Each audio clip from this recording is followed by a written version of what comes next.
সুপ্রিয় দর্শক, আসসালামু আলাইকুম ওয়া রাহমাতুল্লাহি ওয়া বারাকাতুহু। সকলকে জানাই রমাদান মুবারক। আপনাদের সকলকে আবারও স্বাগত জানাচ্ছি কিডস ক্রিয়েশন টিভির নিয়মিত আয়োজন ইসলামী ব্যাংক পিএলসি নিবেদিত কিডস হেলথে। এবং আজকে আমাদের এই আয়োজনটির বিষয় সরাসরি রমাদানে শিশু স্বাস্থ্য। এবং আজকে আমাদের এই আয়োজনটিতে আমাদের মাননীয় অতিথি হিসেবে এসেছেন জনাব doctor Sirajuddin sir, consultant, Insaf Baraka kidney and general hospital, Dhaka. আসসালামু আলাইকুম স্যার। ওয়ালাইকুম সালাম ওয়া রাহমাতুল্লাহি ওয়া বারাকাতুহু। স্যার, আজকে যে আপনি এখানে এসেছেন স্যার, এই সম্পর্কে যদি কিছু বলতেন, আপনার কেমন লাগছে বা এই সংক্রান্ত? আলহামদুলিল্লাহ, আমার ভালো লাগছে, বিশেষ করে এই রমাদানে বাচ্চাদের নিয়ে কিছু কথা বলা, সেই জন্য থ্যাংক ইউ। অসংখ্য ধন্যবাদ স্যার। দর্শক, আমরা যদি বর্তমান সময়ের কথা বলি তাহলে দেখব যে বর্তমান সময়ের শিশুরা এই রোজা, রমাদান মাসটি বা ইফতার এই ব্যাপারগুলো নিয়ে যথেষ্ট কৌতূহল থাকে এবং মা বাবারাও চেষ্টা করে যাতে ছোট বয়স থেকেই শিশুরা এই রোজা, সাওম এই ব্যাপারটিতে একটু অভ্যস্ত হয়ে যায়, যার কারণে তারা এখন থেকে বাচ্চাদেরকে রোজা রাখানোর চেষ্টা করেন যাতে পরবর্তীতে সমস্যা না হয়।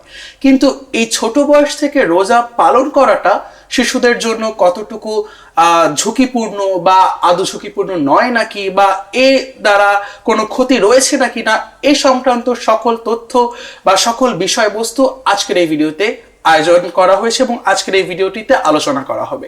স্যার, আমি সর্বপ্রথম আপনার কাছ থেকে যেটা জানতে চাবো যে কোন বয়সের আগে বাচ্চাদের রোজা রাখা স্বাস্থ্য ঝুঁকিপূর্ণ হতে পারে বলে আপনি মনে করেন? সাধারণত 5 বছরের আগে আমরা মা বাবারা সন্তানদেরকে রোজা রাখার জন্য তেমন অনুমতি দেই না। আমরা যখন খাওয়া দাওয়া করি, ইফতার করি, সেহরি খাই, তখন আমাদের সন্তানরাও আমাদের সাথে খায়, কিন্তু এর মানে এই নয় যে তাদেরকেও রোজা রাখতে হবে। তবে তারা 6 ঘন্টা, 3 ঘন্টা, 4 ঘন্টা, 8 ঘন্টা এরকম করে রোজা রাখতে পারে, যেখানে মা বাপ তাদের সন্তানদেরকে সেইভাবে উৎসাহিত করতে পারেন। তাদেরকে বলতে পারেন তোমার আজকে 3টা রোজা হয়ে গেল, তারা মাঝখানে খেয়ে নেবে যাতে তাদের সমস্যা না হয়। তবে তাদের ক্ষেত্রে ম্যান্ডেটরি নয় যে 24 ঘন্টা বা 12 ঘন্টা তাদেরকে রোজা না খেয়ে রাখতে হবে। আমাদেরকে সেইভাবে আমাদের সন্তানদেরকে আমরা তৈরি করি।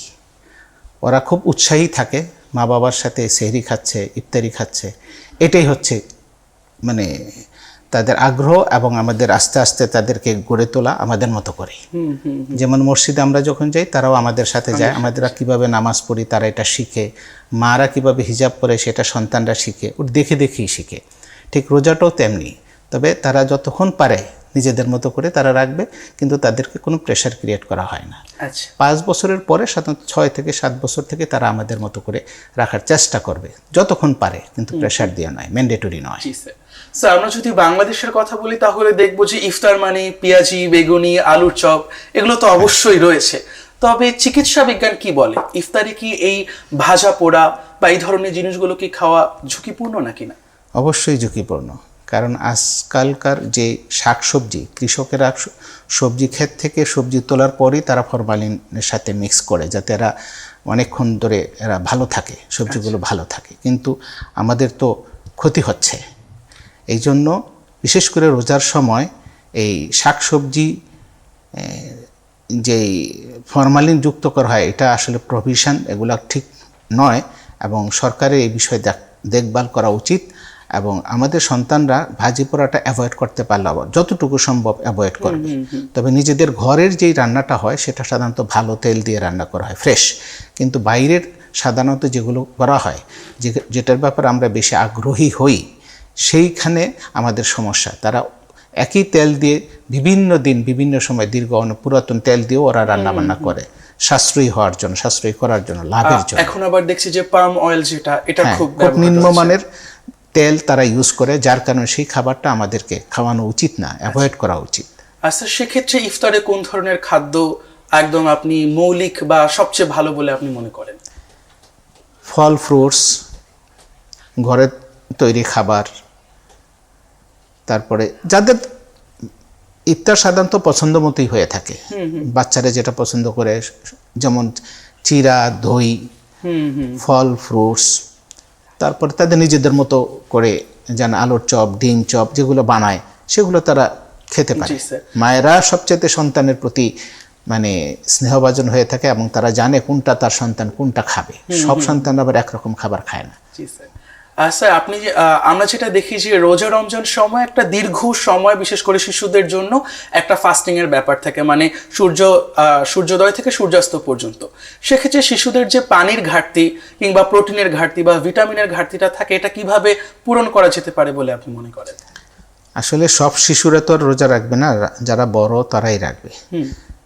সেক্ষেত্রে ডিম, দুধ, দই এগুলো খাওয়া যেতে পারে। ফল ফ্রুটসের মধ্যেও পর্যাপ্ত প্রোটিন আছে। তারপরে পুডিং বানায়, ডিমের পুডিং বানানো যেতে পারে, বাচ্চারা সেখান থেকে প্রোটিন পাবে। ডাইলের বিভিন্ন তৈরি জিনিস আছে, সেখানেও প্রোটিন আছে। তারপরে চিকেন আছে, চিকেন থেকেও তারা এই সাপোর্টটা পাবে আশা করি। মায়েরা বুঝে তাদের সন্তানদের জন্য কি দিতে হবে। প্রোটিন সব অনেক খাদ্যেই প্রোটিন আছে, যেগুলো সংমিশ্রণ করে তারা তাদের মতো করে তৈরি করে নেবে। আর স্যার, যে সকল শিশুদের একটা নিয়মিত ওষুধ বা মেডিসিনের মধ্য দিয়ে যেতে হয়, তারা সেক্ষেত্রে কিভাবে রমজান মাসে সেটা মেনটেন করবে? রমজান মাসে সাধারণত আমরা সকালের যে ডোজগুলো থাকে সেটা সন্ধ্যা রাতে দিই, আর শেষ রাতে দিয়ে থাকে রাতের ডোজ। আচ্ছা। এইভাবে বিডি ডোজ, অর্থাৎ দিনে 2 বার, সন্ধ্যা রাতে এবং শেষ রাতে। আচ্ছা। সকালের ডোজটা থাকবে হলো সন্ধ্যা রাতে, আর শেষ রাতের ডোজটা থাকবে হলো শেষ রাতে, যদি কেউ রোজা রাখে সেইভাবে। জি স্যার। আর স্যার, রমজান মাসে তো আমাদের একটা ডিহাইড্রেশনের ব্যাপার থাকে, অনেকে দেখি যে ডিহাইড্রেশনে ভুগে। সেক্ষেত্রে কোন কোন লক্ষণগুলো ডিহাইড্রেশনের বলে আপনি মনে করেন, যদি একটু আমাদের দর্শকদের উদ্দেশ্যে বলতে? স্বাভাবিকভাবে বুঝতে পারে তারা, যেমন জিহ্বা শুকিয়ে আসা, গলা শুকিয়ে আসা, হ্যাঁ, এটা থেকে সাধারণ বুঝতে পারে যে আমার এখন পানির প্রয়োজন। আচ্ছা। তারপর নাক মুখ শুকিয়ে যায় এরকম। সেক্ষেত্রে বাচ্চারা তো সাধারণত দৌড়ঝাঁপ বেশি দেয়, খেলাধুলা বেশি করে, ওইটা যতটুকু তারা নিয়ন্ত্রণ করতে পারে। বিশেষ করে ফুল প্লেজের যে খেলাগুলো আছে, ফুটবল, ক্রিকেট, রোজা রেখে এই সমস্ত খেলাগুলো যতটুকু অ্যাভয়েড করতে পারে ততটুকু ভালো আর কি রোজা অবস্থায়। স্যার, আপনি খেলাধুলা সংক্রান্ত কথা বলছিলেন, সেই প্রসঙ্গ ধরেই আমি আপনার কাছে জানতে চাইবো যে রমাদানে খেলাধুলা করলে কি শিশুদের কোনো স্বাস্থ্য ঝুঁকি হতে পারে? রোজা রেখে খেলাধুলা করলে অবশ্যই ডিহাইড্রেশনটা আসতে পারে, সেখানে ইউরিন আউটপুট কমে যেতে পারে, কিডনির উপর একটা চাপ পড়তে পারে। সেই ক্ষেত্রে রোজা রেখে বাচ্চাদেরকে খেলাধুলাটা অ্যাভয়েড করা ভালো। তাদের খেলাধুলার টাইমিং থাকবে হলো ইফতারির পরে, রাতে। জি জি স্যার। রাতে খেলবে এবং সেহরির আগে শেষ করে যাতে তারা খেয়ে নিতে পারে পরবর্তী দিনের জন্য প্রস্তুত। যেহেতু খেলাধুলা অ্যাভয়েড করা ভালো, তাহলে কি পড়াশোনা অ্যাভয়েড করা ভালো? অবশ্যই না, পড়াশোনা নিয়ম মাফিক চলবে। পড়াশোনার জন্য তো ফিজিক্যাল অ্যাক্টিভিটিসের দরকার পড়ে না, মেন্টাল পারফরমেন্স দরকার আছে। আর স্যার, আমরা যেটা দেখি যে আমাদের ইফতারের পরে সাথে সাথে আমরা ইফতার খেয়ে আবার মাগরিবের নামাজ পড়ে নিই, এরপরে খুবই কম সময়ের একটা ব্যবধানে আমাদের তারাবি আদায় করতে হয়। সেক্ষেত্রে 20 টাকা তারাবি পড়তে 11টা, 11:30 এরকম সময় হয়ে যায়। সেক্ষেত্রে শিশুদেরকে আবার তারাবি শেষ করে আবার ফজরের সময় উঠতে হয় সাহরি করার জন্য। সেক্ষেত্রে আপনি এই যে ঘুমের ঘাটতিটা হচ্ছে, এটা পূরণের জন্য আপনি কি ধরনের পরামর্শ দিবেন আমাদের অভিভাবকদের? নর্মালি আমরা রোজা ছাড়া পরামর্শ দিই ফজরের নামাজের পর যেন কেউ না ঘুমায়, কিন্তু এই ক্ষেত্রে আমাদের যে ঘুমের ঘাটতিটা হয়, সেহরির পরে ফজরের নামাজ পড়ার পরে এই ঘাটতিটাও তারা পূরণ করে নেবে, এবং জোহরের নামাজের পরও তারা কিছুটা বিশ্রাম নিতে পারে বা ঘুমাইতে পারে। আমাদের যেমন অনেকে গুরুজনরা বলে যে ঘুমোলে নাকি রোজা হালকা হয়ে যায়, এমন কি এরকম কোনো কিছু নেই, এরকম কোনো কিছু নিয়ম নেই। প্রয়োজনের ঘুমটা সেরে নেবে, জোহরের নামাজের পরও ঘুমাইতে হবে, ফজরের নামাজের পরও ঘুমাইতে, এই দুইটা সময় অতিরিক্ত ঘুমের যে গ্যাপটা হয় সেটা তারা কাটায় নেবে। স্যার, আপনি একটু আগে যেটা বললেন যে ইফতারের টাইমে ভাজা পোড়া যতটুকু অ্যাভয়েড করা পসিবল আমরা যেন সেটা করি, সেক্ষেত্রে সাহরির ক্ষেত্রে কি এরকম কোনো পরামর্শ আপনি যদি দিতেন আমাদের অভিভাবকদের? সেহরির সময় পানি জাতীয় খাবার, যেমন দই, দুধ, এই জাতীয় খাবার, সবজি, এই খাবারগুলো খেতে পারলে ভালো হয়। আচ্ছা। ইফতারের সময় তো সবাই এই জিনিসটা ভাজি পোড়াটা যতটুকু সম্ভব, মানে তারপরও তাই খাবে, যতই আমরা না করি না কেন খাবে, কিন্তু সেহরির সময় যেন আমরা সবজি, পানি জাতীয় খাবারটা একটু বেশি খাই, যাতে আমাদের ব্যালেন্স হয়ে যায়। আচ্ছা স্যার, আমরা যেটা দেখি যে বর্তমান সময়ে শিশু বয়স থেকেও অনেকের ডায়াবেটিস বা এই ধরনের যে রোগগুলো এগুলো দেখা যায়, সেক্ষেত্রে তাদেরও কি রোজা রাখা বা তাদের কি রোজা রাখা উচিত, নাকি এটা স্বাস্থ্য ঝুঁকির কোনো কারণ হতে পারে? ছোট সময়ে যাদের ডায়াবেটিস হয়, এগুলো ইনসুলিন ডিপেন্ডেন্ট ডায়াবেটিস, সেক্ষেত্রে ডায়াবেটিক রোগীরা যদি কন্ট্রোল করতে পারে, যদি তার উপর ফরজ হয়, সেক্ষেত্রে তারা রোজা রাখে। আর যদি ফরজ না হয়, নফল রোজা ওই শিশুদের ব্যাপারে যেরকম অ্যাডভাইস থাকে ওরকম যতটুক সম্ভব, তবে শরীরের উপর কোনো চাপ ক্রিয়েট করে রোজা রাখাটা ঠিক হবে না। জি জি স্যার। স্যার, রোজা রাখা মানে একটা ব্যাপক সময়ের ফাস্টিং করা, কিছু না খেয়ে থাকা। স্যার, এটি কি স্বাস্থ্য ঝুঁকির কোনো কারণ হতে পারে বৃদ্ধদের জন্য বা শিশুদের জন্য, নাকি এটি যথেষ্ট ভালো? আমরা আসলে মাঝে মাঝে পেট খালি রাখা, এটা শরীয়তসম্মত যেমন, এবং মানে সায়েন্টিফিক দিক থেকেও এটা খুব ইম্পর্টেন্ট। মাঝে মাঝে আমি আমার প্র্যাকটিসের সময় যাদের পেটে সমস্যা হয়, খাবার বদহজম হয়, সেক্ষেত্রে আমি বলি একটা দীর্ঘ সময় একটু ফাস্টিং থাকলে পরবর্তীতে এমনি অটোমেটিক কারেকশন হয়ে যায়। তা মাঝে মাঝে আমাদের রাসূল সাল্লাল্লাহু আলাইহি ওয়াসাল্লাম যেরকম রোজা রাখতেন, এই রোজাটা আসলেই স্বাস্থ্যসম্মত। সেক্ষেত্রে আমরা যারা বয়স্ক মানুষ আছি, আমরা রোজা রাখবো, তবে একটা এন্ড স্টেজ যেটা আছে, একদম ছোট এবং একদম বৃদ্ধ বয়সে যারা লং লাস্টিং মানে রোজা রাখাটা সম্পূর্ণ, সেক্ষেত্রে তারা ফিদিয়া দেবে। রাসূল আল্লাহ সেভাবেই আমাদেরকে নির্দেশ দিয়েছেন, তারা ফিদিয়া দিয়ে রোজা ভাঙতে পারবেন যদি তাদের ওষুধ খাওয়া বা শারীরিক ঝুঁকির মধ্যে পড়ে। এটার অ্যাকর্ডিং টু পার্সন ডাক্তার সেভাবে তাকে অ্যাডভাইস করবে, সেভাবে উনি মেনে চলবেন। আচ্ছা স্যার, আরেকটা ব্যাপার যেটা আমরা দেখি যে আমাদের বিভিন্ন হাদিসেও রয়েছে যে শরীর থেকে যখন কোনো ক্ষতস্থান থেকে রক্ত গড়িয়ে পড়ে, সেক্ষেত্রে রোজা ভাঙা যেতে পারে। এ সম্পর্কে আপনি যদি স্যার কিছু বলতেন যে এটি আদৌ, এটা তো শরীয়তের বিষয়। রক্ত মানে রোজা ভাঙার যে কতগুলো নিয়ম আছে, রক্ত পড়া, রক্ত গড়িয়ে পড়া, এটা রোজা ভেঙে যাবে। অর্থাৎ শরীরের একটা ইম্পর্টেন্ট জিনিস শরীর থেকে চলে গেলে তারপর শরীর ক্রাইসিসে পড়তে পারে, ভাইটাল অর্গানগুলো ক্রাইসিসে পড়তে পারে, সেক্ষেত্রে তো রোজা ভেঙে যাবে। এটা শরীয়তের ফতোয়া, তো আমি দিব না, এটা একটা আলেমরা দিবেন। সেই ক্ষেত্রে আমার কিছু বলার নেই, তবে সেই ক্ষেত্রে তারা প্রয়োজনীয় ব্যবস্থা নেবেন ডাক্তারের সাজেশন অনুযায়ী। আর স্যার, শিশুদের ক্ষেত্রে আপনি কখন বুঝবেন যে হ্যাঁ এই সময় শিশুটির আর রোজা রাখার দরকার নেই, এখন তার ভাঙা প্রয়োজন? স্যার, সে সময় যদি সে নিজেই বলবে আর পারছি না, এবং ক্রাইটেরিয়া আছে, আর কয় মিনিট আছে বাকি, কয় ঘন্টা বাকি আছে, সেই ঘন্টা যদি এখনো বেশি দেরি হয়, বাচ্চা যদি বেশি ছটফট করে, ওই পর্যায়ে নেওয়াটা ঠিক হবে না। বাচ্চাদেরকে বুঝিয়ে বলে যে তোমার তো রোজা একটা হয়ে গেছে, তুমি আরেকটা রোজা হবে, তুমি এটা খেয়ে নাও, তাকে শরবত বা এই জাতীয় পানি জাতীয় খাবার এগুলো দিয়ে দিতে হবে। আর দেরি করা ঠিক হবে না, মানে এমন ম্যান্ডেটরি নয় যে তার সেই ঘন্টা তার ফুলফিল করতে হবে। জি স্যার, বিষয়টা এরকম। স্যার, আমাদের শিশুদের, বিশেষ করে অসুস্থ মানুষদের যাদের একটা বিশাল পরিমাণে পানির চাহিদা রয়েছে বা পানি প্রয়োজন, তো রমাদানে অবশ্যই পানির ঘাটতি হয়ে যায়, শুধু অসুস্থ মানুষ, আমাদের সকলের জন্য। তো স্যার, সেক্ষেত্রে আপনি দিন শেষে ইফতারের টাইমে বা সাহরির টাইমে আপনি কি ধরনের পরামর্শ দিবেন এই ঘাটতিটা পূরণের জন্য?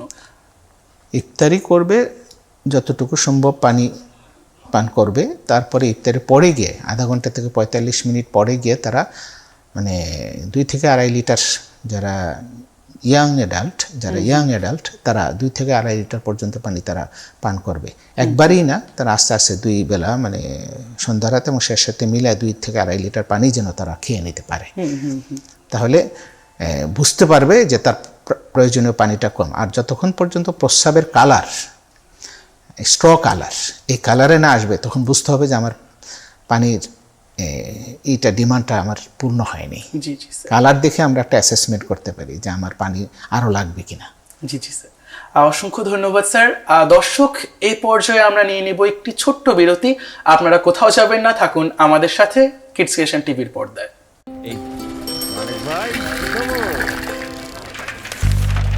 না, নতুন কোনো খবর নাই, সব সেম। এই যে শুধু নতুন না, গরম খবর, এম ক্যাশ। এখন এম ক্যাশে সবচেয়ে কম ক্যাশ আউট চার্জ। হাজারে মাত্র 13 টাকা 90 পয়সা। বলো কি, মাত্র 13 টাকা 90 পয়সা? জি, প্রতিদিনের লেনদেনে এম ক্যাশ। M cash. দর্শক, ফিরে এলাম বিরতির পরে। আমি আবার চলে যাচ্ছি সরাসরি স্যারের কাছে। স্যার, এই রোজা রমজান মাসে আমরা রোজার মধ্য দিয়ে কিভাবে ডায়েট কন্ট্রোলের যে ব্যাপারটা থাকে এটা আমরা পূরণ করতে পারবো, বা আপনি যদি সে সম্পর্কে কিছু পরামর্শ দিতেন। রোজায় এমনি ডায়েট কন্ট্রোল থাকে, রোজায় যে দীর্ঘ ফাস্টিং থাকে সেখানে শুধু খাদ্যাভ্যাসটা যদি আমি একটু চেঞ্জ করতে পারি, যেরকম আর শাক সবজির পরিমাণটা যদি আমি খাই, যে কার্বোহাইড্রেটটা কম খাই, যেমন আমি ছোলা খেতে পারি, হ্যাঁ, ছোলা বাদাম এগুলো দিয়ে আমি খেতে পারি, শাকসবজি যদি খাই, যদি কার্বোহাইড্রেটটা কমাই দিতে পারি, ডায়েট কন্ট্রোল হয়ে যাবে। কারণ আমাদের দীর্ঘ ফাস্টিং আছে, পর্যাপ্ত পানি খাইতে হবে। আর শাকসবজিতে স্বাস্থ্যের কোনো সমস্যা করে না ইনশাআল্লাহ, যদি আমরা এটা করতে পারি। খালি কার্বোহাইড্রেটটা কমাই দেবো। আর ফ্যাট এবং কার্বোহাইড্রেটটা যদি আমি নিয়ন্ত্রণ করতে পারি তাহলে ইনশাআল্লাহ আমার স্বাস্থ্য ভালো থাকবে। জি জি স্যার। ওজনও কমবে ইনশাআল্লাহ। স্যার, রোজা রমজান মাসে ঠিক কোন ফল ফ্রুটস গুলো আমাদের স্বাস্থ্যের জন্য ভালো বা আমাদের শরীরের এই ঘাটতিগুলো পূরণ করতে পারে? সিজনাল ফ্রুটস বলি আমরা, যেই সিজনে যেই ফ্রুটস, যেই সবজি থাকে, ওই সিজনে ওই ফ্রুটস এবং ওই সবজির মধ্যে ওই সময় যে সমস্ত অসুখ বিসুখ হয় ভাইরাস ব্যাকটেরিয়া ফাঙ্গাস দিয়ে, ওর মধ্যে রিমিডি থাকে। এটাই সাজেশন দিই যে যেই সিজনে যেই ফ্রুটসগুলো অ্যাভেলেবল থাকবে সেগুলো খাবে। খালি ফরমালিন মুক্ত হইলে সবচেয়ে ভালো হয়। আচ্ছা, এটাই আমাদেরকে চেষ্টা করতে হবে। স্যার, আমরা অনেক সময় দেখি যে আমাদের যে মারা রয়েছেন তারা ধরেন 2 থেকে 3 মাস আগে ধরেন আম বের হয়েছে একদম শেষের দিকে, সেই আমগুলো কিনে ফ্রোজেন করে রেখে দিল যাতে পরবর্তীতে রোজা রমজান মাসে জুস করে খেতে পারে। এটা কি স্বাস্থ্য ঝুঁকির কোনো কারণ হতে পারে? আসলে ফ্রোজেন ফুডসের অনেক সাইড ইফেক্ট থাকতে পারে, সেগুলো আমি হয়তো অতটা জানবো না, কিন্তু ফ্রোজেন খাবারগুলো অ্যাভয়েড করতে পারলে ভালো হয়। আচ্ছা, ফ্রেশ খাবারটা যদি দিতে পারে সবচেয়ে ভালো। যেমন একটা অ্যাপলকে কেটে জুস বানায় দিবে, একটা ম্যাঙ্গো যদি এমনি পাওয়া যাবে, আমাদের এখানে হয় না, অনেক ফ্রুটসে অনেক দেশে হয়, সেটা যদি আমাদের দেশে ইম্পোর্টেড হয়, সেই ফ্রুটস দিয়ে আমরা জুস বানায় খেতে পারি। তো ফ্রেশ খাবারগুলো সবচেয়ে ভালো ফ্রোজেনের চাইতে। ফ্রোজেন খাবারে অনেক সময়ে অনেক অর্গানিজম গ্রো করে, যেটা আমরা দেখি না বা আমরা জানি না। সো ফ্রোজেন খাবারের প্রসঙ্গ ধরে আরেকটা ব্যাপার জানতে চাইবো, সেটা হচ্ছে কর্মব্যস্ততার জন্য বর্তমান সময়ে আমাদের বিশেষ করে মারা সাহরির যে খাবারটা থাকে সেটা শেষ 11টা-12টার দিকে বানিয়ে ফ্রিজে রেখে দেয়, আবার পরবর্তীতে সাহরির টাইমে সেটা বের করে গরম করে খায়। এটা কি স্বাস্থ্য ঝুঁকি? সেটা খেতে পারবে, সেটা তো সময় তো বেশি না। এই অল্প সময়ের মধ্যে হটপটের এটাও আমরা করে থাকি সাধারণত, সেটা করতে পারবে। কারণ শেষ সময় এসে রান্না করে শেষ সময় পাওয়া যায় না, সেটা করা সম্ভব। বাট স্যার, অনেক জায়গায় বিভিন্ন পত্রিকাতে আমরা যেটা দেখি যে সেখানে বলে যে ভাত একবারের বেশি দ্বিতীয়বার নাকি গরম করে খাওয়া যায় না, সেক্ষেত্রে আপনি কি বলছেন? ওভেন আছে, ওভেনে হালকা একটু গরম করে নিয়ে খাওয়া যেতে পারে। প্রত্যেকবার রান্না করে খাওয়া তো কঠিন, যতই বলি না কেন। জি জি স্যার। অ্যাভয়েড করতে পারলে ভালো হয়, কিন্তু সম্ভব না। স্যার, আরেকটি ব্যাপার জানতে চাইবো, সেটা হচ্ছে আমরা ইফতারের টাইমে ফ্রুটসও থাকে আবার দুগ্ধ জাতীয় খাদ্যও থাকে। সেক্ষেত্রে আমাদের বাংলাদেশে একটা প্রচলিত রীতি আছে যে আনারস আর দুধ নাকি একসাথে খাওয়া যায় না, এটা কি আসলে কোনো বিষক্রিয়ার কারণ হতে পারে? কেমিক্যাল একটু ইন্টারঅ্যাকশন আছে, এটা অ্যাভয়েড করা ভালো। মিনিমাম 1-2 ঘন্টা সেপারেশন থাকা উচিত। আচ্ছা, আনারস এবং দুধ জাতীয় প্রোডাক্ট, এটা 1-2 ঘন্টা একটু ডিফারেন্ট থাকা উচিত, মাঝখানে গ্যাপ থাকা উচিত, যাতে একটা আরেকটার সাথে মিলে নতুন ধরনের কেমিক্যাল কোনো কিছু তৈরি হয়ে পেটের মধ্যে কোনো বদহজম বা কোনো ধরনের প্রয়োজনীয় কোনো কার্যক্রম না হয়। জি স্যার। আনারস ব্যতীত কি আর কোনো ফল এরকম কোনো আমার জানা নেই, শুধু আনারস? স্যার, এবার আমি আপনার কাছে যেটি জানতে চাইবো যে ধর্মীয় শিক্ষা ও স্বাস্থ্য সচেতনতার সমন্বয়ে শিশুদের জন্য নিরাপদ রামাদান ঠিক কিভাবে নিশ্চিত করা যায়? আলহামদুলিল্লাহ, ইন্নামাল আমালু বিন্নিয়া। মায়েরা চেষ্টা করে আমার সন্তানটা ধার্মিক হোক, আর ধর্মচিন্তা ছোট সময় থেকেই তৈরি করতে, বেজলাইন ফাউন্ডেশনটা ছোট সময় থেকেই তৈরি করতে হবে। পারিবারিক শিক্ষা যেটা বলে সেটা এই সময় থেকে হইতে হবে, মানানসই করে। সুতরাং এটা নেগেটিভ কিছু নেই। পেট খালি রেখে এই কয়েক ঘন্টা পার করা, ফাস্টিং থাকা, আবার খাওয়া, এটা স্বাস্থ্যের জন্য উপকারী, এটা করবে। এভাবেই চলে আসছে যুগ থেকে, আর এভাবে আমাদের নবী রাসূলগণ শিক্ষা দিয়েছেন আমাদেরকে, আমরা সেটা করব ইনশাআল্লাহ। জি জি স্যার। এতে নেগেটিভ কিছু নাই, আলহামদুলিল্লাহ। জি স্যার। আর স্যার আমরা যেটা দেখি যে ডায়াবেটিসের কিছু লক্ষণ থাকে, যেমন এখানে আমাদের একজন দর্শক কমেন্ট করেছে যে রমজানে রোজা রাখা অবস্থাতে কারো যদি ডায়াবেটিস হয়ে যায় সেক্ষেত্রে সে কিভাবে বুঝবে, মানে যে লেভেলটা যদি বেড়ে যায় সেক্ষেত্রে কিভাবে বুঝবে সে? ডায়াবেটিসের লেভেল তো বাড়ে না, বরঞ্চ কমে যাওয়ার সম্ভাবনা বেশি থাকে। আচ্ছা। খাওয়ার কারণে বেড়ে যেতে পারে, সেখানে চিনিযুক্ত খাবার, মিষ্টি জাতীয় খাবারটা অ্যাভয়েড করা উচিত। আর ঔষধ মিস যেন না করে। কারোর প্রতি যদি যে ঔষধ ডাক্তার কর্তৃক অ্যাডভাইস করা থাকে সেই ওষুধগুলি যেন উনি খায়। তবে রোজার দিনে আমরা একটু ওষুধ কমাই দিয়ে থাকি, শেষ রাতের ওষুধটা কমাই দিই। সন্ধ্যা রাতে, সকালের ওষুধটা সন্ধ্যা রাতে খাবে, শেষ রাতের ওষুধটা 50% আমরা কমাই দিই, যাতে করে শেষের দিকে গিয়ে হাইপো না হয়, অর্থাৎ গ্লুকোজ কমে না যায়। কমে যাওয়ার সম্ভাবনা বেশি থাকে বলেই আমরা ইনসুলিনের ডোজ বলেন আর মেডিসিন বলেন, ওরাল থেরাপি বলেন, সেখানে আমরা একটু কমাই দিই। আচ্ছা। যাতে করে একদম ইফতার পর্যন্ত সে নিরাপদে থাকতে পারে। আর সেক্ষেত্রে যদি রমজান মাসে ডায়াবেটিস হয়ে যায় সেক্ষেত্রে কোন রমজানে ডায়াবেটিস হবে না, এটা উল্টা কথা। আচ্ছা।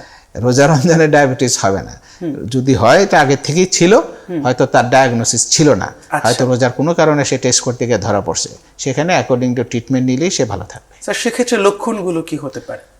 ডায়াবেটিসের লক্ষণ তো হলো বারবার প্রস্রাব হওয়া, তারপরে শরীর দুর্বল লাগা, কোথাও কোনো ঘাটা হলে সেটা শুকাবে না, এই জাতীয় জিনিস যদি লক্ষণ হয় সেগুলো তারা খেয়াল রাখবে। আর এখন তো ডিভাইস প্রায় সব জায়গায় পাওয়া যায়, ব্লাড সুগারটা খালি পেটে এবং নাস্তার 2 ঘন্টা পরে সুগারটা মাপলেই, বিশেষ করে ওজিটিটি টেস্ট করে নিলেই সে বুঝতে পারবে যে তার ডায়াবেটিস হয়েছে কিনা। স্যার রমজান মাসে শিশু হোক বা যে কোনো মানুষদেরই ঠিক কি ধরনের স্বাস্থ্য সমস্যাগুলো দেখা দিতে পারে? রমজান বেসড বিশেষ কোনো রোগ হয় না, শুধু একটাই হতে পারে, ওই যে হাইপো হয়ে যেতে পারে ডায়াবেটিক রোগীদের।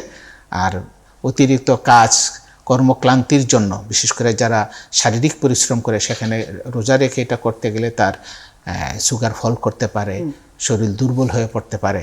সেই ক্ষেত্রে দেরি না করে তার খাবার খেয়ে নিতে হবে লাইফটা আগে। আচ্ছা। ইসলাম মানে এত কঠিন করা হয়নি, সহজ করা হয়েছে। জি জি স্যার। স্যার সেক্ষেত্রে একজন স্বাভাবিক বা সাধারণ মানুষেরই রমজান মাসে দৈনন্দিন রুটিন কিরকম হলে বা কেমন হলে এটা একদম চিকিৎসকদের মতে একদম সঠিক হয় বলে আপনি মনে করেন? খাবার তো স্বাভাবিক খাবে, ওই যে বললাম না, সকালে মানে সন্ধ্যা রাতে তাদের খাবারটা একটু ভালো হইতে পারে, শেষ রাতে তো খাওয়া যায় না। শেষ রাতে ওই যে ফ্রুটসটা খাবে সন্ধ্যা রাতের দিকে, আর শাকসবজি, দুধ জাতীয় খাবার, পানি জাতীয় খাবারটা শেষ রাতের দিকে রাখলেই আমি মনে করি যে খাবার সিলেকশনটা যদি ঠিক হয়, আর যে পরিমাণ এনার্জি লস করবে, যে পরিমাণ কাজ করবে, শারীরিক পরিশ্রম করবে, সেই পরিমাণ সে লোড নেবে। আচ্ছা। খাবারের লোডটা সেইভাবে নেবে। কেউ আছে যে হালকা কিছু খাবার খেয়ে, আমি গত রাত্রে শুধু আমি 5টা খেয়েছি, খেজুর খেয়েছি আর কিছু মুড়ি খেয়েছি, আমি তো ভাত টাত খাই না, আলহামদুলিল্লাহ আমি তো ভালো আছি। তো এইরকম আর কি, মানুষ শেষ রাতের দিকে অত জটিল খাবার অনেকেই খেতে পারে না, খায়া মানে সমস্যা ফিল করে, কিন্তু সে তার চলে যায় যদি সে পরিমাণ মতো সে বুঝতে পারে যে তার কতটুকু খাবার লাগবে। স্যার সেক্ষেত্রে শিশুদের ক্ষেত্রে কি ধরনের খাদ্যাভ্যাস সঠিক বলে আপনি মনে করেন? এটা মায়েরা হলো বড় চিকিৎসক। আচ্ছা। তার সন্তান কি খাবে কি খাবে না এটা মায়েরাই সিলেক্ট করে থাকে। আর যদি রোজা রাখে ওইভাবে খেয়াল রাখতে হবে যে আমার ছেলেটা অবজার্ভ করবে আর কি, যে আমি সে রোজা রাখছে, এত ঘন্টা ধরে আছে, সেই পরিমাণ খাবার খেয়েছে, এখন নেক্সট খাবারটা সে কখন খাবে, মানে তার অবস্থাটা কি, এটা জাজ করে সে খাবারটা দিয়ে দেবে। স্যার খেজুর খেলে কি লিভারের কোনো সমস্যা হতে পারে? কারণ এটা তো একটি মিষ্টি জাতীয় খাবার। হ্যাঁ, ওই খেজুরে সুগারটা থাকে, তো সুগার তো দরকার আছে, সুগারেরও দরকার আছে, যেটা কার্বোহাইড্রেট। হ্যাঁ, খেজুর হচ্ছে একটা মানে এটার কি কয়, একটা সুষম খাদ্য, যেমন দুধ যেমন একটা সুষম খাদ্য, খেজুর একটা সুষম খাদ্য, এর আঁশ আছে, সব কিছুই আছে। তো সুতরাং পরিমাণ মতো খাবে। খেজুর খাইতে আবার এমন পরিমাণ না খেয়ে ফেলে যে সুগার একদম অনেক উপরে চলে যায়। সুগারেও খেজুরেও সুগার বাড়ে, তবে এটা খেয়াল রেখে খাবে। কিছু সুগার খেজুর আছে যেমন সুগার কম, সেগুলো খাওয়া যেতে পারে। জি জি স্যার। স্যার এবার আমি একটু ফেসবুকে আমাদের দর্শকদের কমেন্টে চলে যাচ্ছি। আমাদের একজন দর্শক কমেন্ট করেছে, তার ভাগ্নির বয়স 8 বছর, সে এবার 2টি রোজা রেখেছে আলহামদুলিল্লাহ, কিন্তু বিকেলের দিকে দেখা যায় সে খুব ক্লান্ত হয়ে পড়ে। এক্ষেত্রে কি ধরনের খাবার খাওয়া উচিত যাতে করে ক্লান্তিটা খুব বেশি না ধরে, যদি একটু বলতেন স্যার। খাবার লং লাস্টিং খাবার, শাকসবজি যদি খাইতে পারতো শেষ সাথের দিকে শাকসবজি, হ্যাঁ, তাহলে হয়তো এই জিনিসটা হবে না। তার বয়স তো 8, জি অত স্যার, 8 বেশি না, বছর। অত বেশি না। 2টা রেখেছে আলহামদুলিল্লাহ, আস্তে আস্তে প্র্যাকটিস হবে আর কি। আর ওই শুরুতেই, ওই ইফতারের শুরুতে একটা খাবার স্যালাইন বা এই তো আমরা সাধারণত শরবত খাই, ওই শরবতেই তার ক্লান্তি দূর হয়ে যাবে আচ্ছা। ইনশাআল্লাহ। জি জি স্যার। শুরুতে এই যে শরবত খাই, লেবু শরবত, হ্যাঁ, এই বিভিন্নভাবে বিভিন্ন বাসায় তৈরি করে, সেটা খাইলে তার ক্লান্তি দূর হয়ে যাবে। স্যার, আপনি মিষ্টি জাতীয় খাদ্যের একটা কথা বলেন স্যার, সেক্ষেত্রে রমজানে ইফতার সেহরিতে ঠিক কি পরিমাণে মিষ্টি জাতীয় খাদ্য রাখা হালকা হালকা মিষ্টি, স্বাস্থ্যপূর্ণ বলে হালকা মিষ্টি, আচ্ছা, হালকা মিষ্টি, জি স্যার। হালকা সরাসরি মিষ্টিটা লং লাস্টিং না, এটা খুব শর্ট অ্যাক্টিং। এটা সাই করে সুগার বাড়ায় দেয়, আবার কমে যায়। তো এই জন্য শাকসবজি এগুলোও গ্লুকোজ হয়েই তো আমাদের মেটাবলিজম হয়। তো এই জাতীয় সবজি জাতীয় জিনিসগুলো আমাদের বেশি খাওয়া ভালো, যাতে আমাদের একদম 12 ঘন্টা ইজিলি আমি পার করে দিতে পারি। জি স্যার। স্যার, আমরা রমজান মাস বাদ দিয়েও তো অন্যান্য সময় বিভিন্ন নফল রোজা রাখি, এটা কতটুকু আমাদের শরীরের জন্য ভালো? First class. শরীরকে ঠিক রাখার জন্য রাসূল সাল্লাল্লাহু আলাইহি ওয়াসাল্লামের সুন্নাহ অনুযায়ী যারা রোজা রাখবে তারা মানে নিরোগ থাকবে এবং সুস্বাস্থ্যের অধিকারী হবে। যদিও আমরা পারি না, মানে কঠিন, যদি সেই নিয়ম আমরা মেনে চলতে পারি আলহামদুলিল্লাহ, এর চাইতে ভালো কোনো অ্যাডভাইস নেই। রাসূল সাল্লাল্লাহু আলাইহি ওয়াসাল্লামের জীবনটাই হচ্ছে আমাদের জন্য আদর্শ, মডেল। জি স্যার।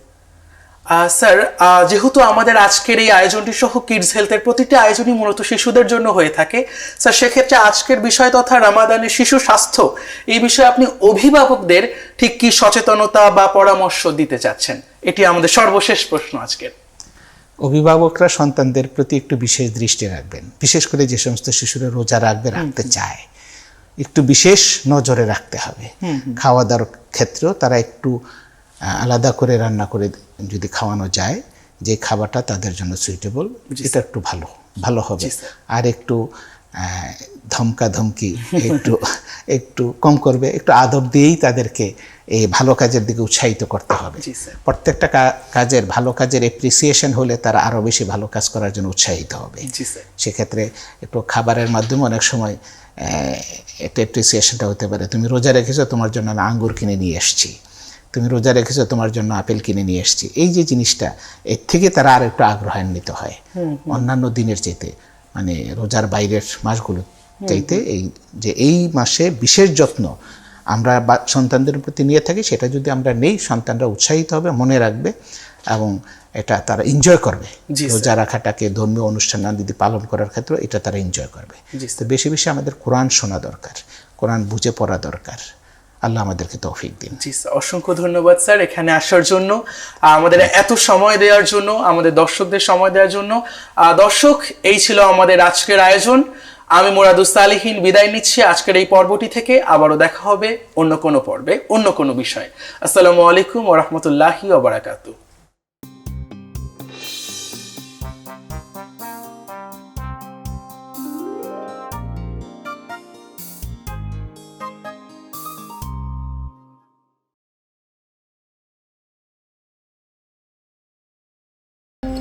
আরে সবুজ ভাই, কি খবর? এম ক্যাশে ছেলের উপবৃত্তির টাকা তুলতে আসলাম। এই যে নেন। এই যে ভাই টাকাটা।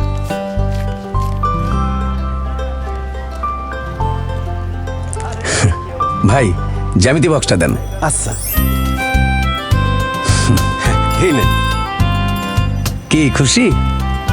এম ক্যাশে ছেলের উপবৃত্তির টাকা পেয়ে জ্যামিতি বক্স কিনে দিলাম সহজে। প্রাথমিক শিক্ষার উপবৃত্তি সহজেই তুলুন দেশের প্রথম ইসলামিক মোবাইল ব্যাংকিং এম ক্যাশে। For more updates,